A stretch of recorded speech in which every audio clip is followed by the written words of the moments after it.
Hello friends, how are you? Welcome to সরানো Sourav explain. আজ আমি তোমাদের অ্যাশেস অফ লাভ ড্রামাটির এপিসোড 9 দেখাতে চলেছি। তো চলো শুরু করা যাক।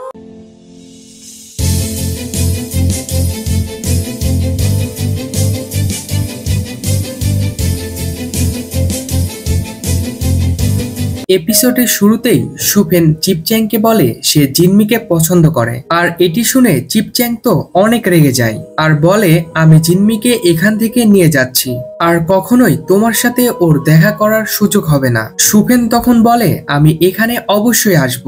জিনমি তখন তাকে এটা মনে করার চেষ্টা করছে যে তাকে প্রমিস করেছিল তাকে 10,000 বছরের পাওয়ার দিবে সুফেন। সুফেন তখন বলে আমার প্রমিসের কথা মনে আছে, আমি অবশ্যই আসব। চিপচ্যাং জিনমিকে ফ্লাওয়ার ইমমর্টালের কাছে নিয়ে যায় এবং সে যে ভুল করেছে সেই জন্য তাকে মাপ চাইতে বলে। চিপচ্যাং জিনমিকে বলে তার মধ্যে সুফেনের জন্য কোনো ফিলিংস আছে কিনা। জিনমি তখন বলে হ্যাঁ আছে। চিপচ্যাং বসে পড়ে ফ্লাওয়ার ইমমর্টালের কাছে এবং মাপ চাইতে থাকে আর বলে আমি আমার প্রমিস রাখতে পারিনি। আর এটি দেখে জিনমি বলে আমি আর সুফেন তো জাস্ট ফ্রেন্ড, আমাদের মধ্যে কোনো ভালোবাসা নেই। সে আমাকে 10,000 বছরের ম্যাজিক্যাল পাওয়ার দেবে আর এই কারণেই আমি তখন তার সাথে দেখা করতে চেয়েছি। চিপচ্যাং বলে এটা কি সত্যি? তারপরে চিপচ্যাং জিনমিকে চেক করে দেখে যে ফ্লাওয়ার গডেস যে পিলটি জিনমিকে খাওয়িয়েছিল সেই পিলটি সেখানেই আছে। তারপরে সে জিনমিকে বলে অনেক বছর আগে ফ্লাওয়ার রিলেম এবং হেভেন রিলেমের মধ্যে যুদ্ধ হয়েছিল, এই জন্য তুমি হেভেন রিলেমের কারোর সাথে কোনো সম্পর্ক রাখবে না। তখন জিনমি বলে আমি প্রমিস করছি আজকের পর থেকে হেভেন রিলেমের কোনো লোকের সাথে আমি সম্পর্ক রাখবো না। এরপরে চিপচ্যাং সেখান থেকে চলে যায়। তখন জিনমি বলে fire mortal, moon mortal, night mortal তারা তো সাধারণ লোক না, তারা তো ইমমর্টাল, তো তাদের সাথে তো আমি ফ্রেন্ডশিপ রাখতেই পারি, তাই না? এর পরের দৃশ্যে দেখানো হয় সুফেন জিনমিকে খুঁজতে ফ্লাওয়ার রিলেমেতে চলে আসে এবং সব চিপদেরকে বলে তাকে জিনমির কাছে নিয়ে যাওয়ার জন্য, কারণ সে জিনমিকে ভালোবাসে এবং সে ওয়াদা করেছিল সে জিনমির কাছে অবশ্যই আসবে এবং জিনমিকে 10,000 বছরের ম্যাজিক্যাল পাওয়ার দেবে। আর এইদিকে জিনমি লুকিয়ে লুকিয়ে তাদের সব কথাই শুনছিল। তখন জিনমির ফ্রেন্ড তাকে জিজ্ঞাসা করে সে এইসব কি বলছে।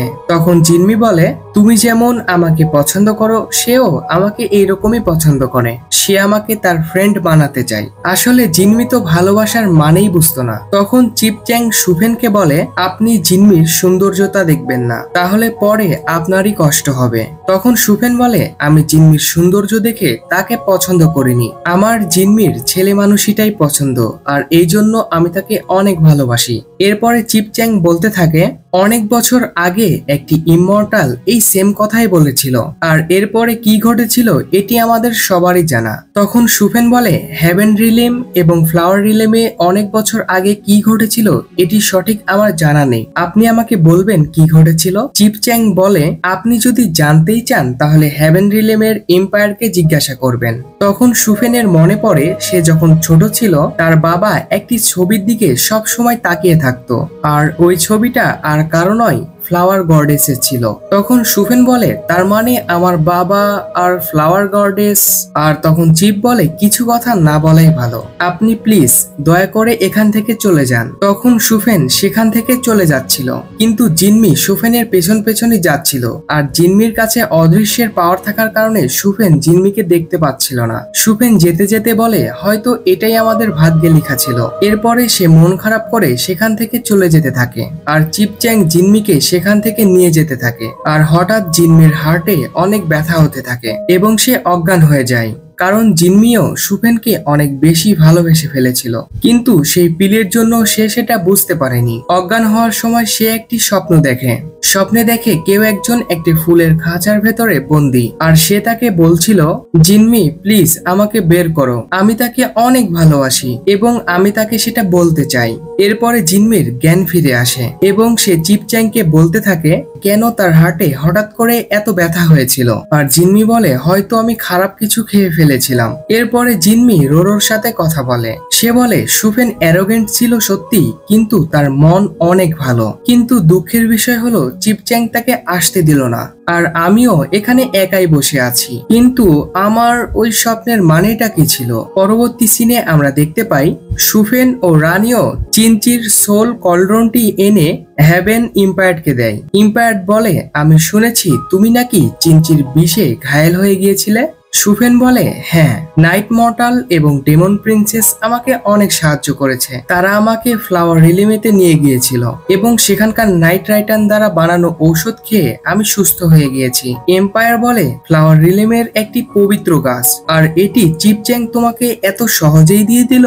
তখন রানিও বলে, ফ্লাওয়ার রিলিমের এক পরী, সে অনেক চেষ্টা করে আমাদেরকে এত বড় সাহায্যটি করেছে। সে আমাদের ওই নাইট রাইটানের পাতা দিয়ে ঔষধ তৈরি করে দিয়েছিল। সেই পরীটি আমাদের অনেক সাহায্য করেছে। এম্পায়ার বলে, তাহলে তো ওই পরীকে আমাদের পুরস্কৃত করা উচিত। ওই পরীকে এখানে ইনভাইট করো, আমি তাকে পুরস্কৃত করব। তখন সুফেন বলে, চিপচ্যাং তাকে ওয়াটার মিররে বন্দি করে রেখেছে। এম্পায়ার তখন বলে, এটা তাদের নিজেদের বিষয়, এতে আমরা কিছুই বলতে পারবো না। অন্য কোনো সময় আমরা তাকে এখানে ইনভাইট করব এবং আমি তাকে অবশ্যই পুরস্কৃত করব।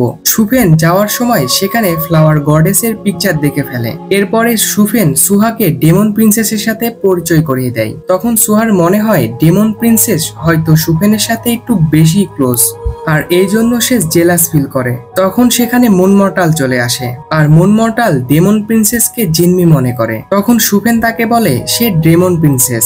মুন মর্টাল তখন তাকে বলে, তোমার বাবার বিয়ে আমিই করিয়েছিলাম। এরপরে মুন মর্টাল জিজ্ঞাসা করে, জিনমি কোথায়? সুফেন বলে, জিনমি ফ্লাওয়ার রিলেমেতে চলে গেছে। আর এটি শুনে মুন মর্টালের মন অনেক খারাপ হয়ে যায়। চিনচির রক্ত সুফেনের গায়ে লেগেছিল, আর তখন মুন মর্টাল জানতে পারে চিনচির বিষাক্ত রক্ত সুফেনের গায়ে লেগেছিল। আর তখন সুফেন সুহাকে বলে এই ঘটনাটি যেন তার মা জানতে না পারে, তাহলে সে অনেক দুশ্চিন্তা করবে। আর এটি বলতেই হ্যাভেন ইম্পায়ার্ড অর্থাৎ সুফেনের মা চলে আসে। এরপরে সুফেন সেখান থেকে সবাইকে চলে যেতে বলে, আর তার মাকে জিজ্ঞাসা করে, আপনি সব সময় কেন রানিওর ভুল ধরতে চান? আমরা দুইজন একসাথে বড় হয়েছি এবং আমাদের দুইজনের মধ্যে বন্ধনটা অনেক স্ট্রং। ইম্পায়ার বলে, রানিও পুরোপুরি তার মায়ের মতো, আমি তার উপরে কখনোই বিশ্বাস করতে পারি না। আর তখন সুফেন বলে, মা, আমি ও রানিও ছাড়া বাবার কি আর কোনো সন্তান আছে? ইম্পায়ার বলে, হঠাৎ তুমি এই প্রশ্ন কেন করছো? সুফেন বলে, আমি রাজসভায় একটি ছবি দেখেছি যা কিনা ফ্লাওয়ার ইমমর্টালের সাথে একদম মিলে যায়। তখন ইম্পায়ার্স বলতে থাকে, তার নাম এখানে নিও না, সে তোমার বাবাকে তার সৌন্দর্য দিয়ে আকর্ষিত করতে চেয়েছিল। সুফেন তখন বলে, এর মানে বাবা ও ফ্লাওয়ার গডেস রিলেশনশিপে ছিল? ইম্পায়ার্স তখন বলে, নর্মাল কোনো রিলেশনশিপ হতো তাহলে তো কোনো কথাই ছিল না, সে তো তাকে হ্যাভেন ইম্পায়ার্সের ক্রাউনই দিয়ে দিতে চেয়েছিল। ভালোই হয়েছে সে মারা গিয়েছে, তা না হলে আজ আমাদের কি হতো? কিন্তু সুফেন, তুমি এটি মনে রেখো, বাবার পরে তোমাকেই হ্যাভেন রিলেমের এম্পায়ার হতে হবে। আর সুফেন তখন বলে, মা, সব সময় আপনি কেন এই কথাটি বলেন? আমি এটি কখনোই চাই না যে আমি আমার বাবার জায়গা নেব।